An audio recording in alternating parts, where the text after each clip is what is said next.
खबर है कराची से एनटीएस टेस्ट पास असातिज़ा का ऑफर लेटर न मिलने पर एहतजाज। असातिज़ा की रेड जोन में दाखिल होने की कोशिश।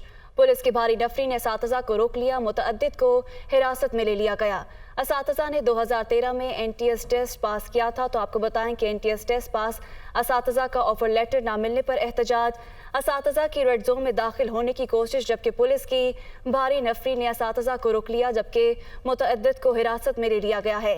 असातिज़ा ने 2013 में एनटीएस टेस्ट पास किया था। तो ये वाक़या है कराची का।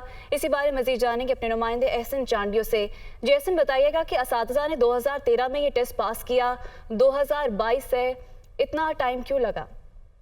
जी बिल्कुल, देखिए एनटीएस पास असातिज़ा को ऑफर लेटर न मिलने पर एहतजाज किया जा रहा है। कराची प्रेस क्लब के बाहर इन असातिज़ा को 2013 में भर्ती किया गया था और उसके बाद चंद रोज कबल इनकी कमेटी बनाई गई थी, जिसके बाद जो है इनको परमानेंट करके और ऑफर लेटर जारी करने थे। लेकिन उनकी बात न मानने पर अभी भी कई सैकड़ों असातिज़ा ऐसे हैं जिनको ऑफर लेटर नहीं दिया गया। तो असातिज़ा ने जो है कराची प्रेस क्लब के बाहर एहतजाज शुरू कर दिया, जबकि वहाँ पे जो है पुलिस की भारी नफरी पहुंच गई और पुलिस ने जो है काफी जो 1 दर्जन से ज्यादा असातिज़ा को हिरासत में ले लिया है। जी ठीक है, बहुत शुक्रिया एहसन चांडियो, हमें अपडेट कर रहे थे।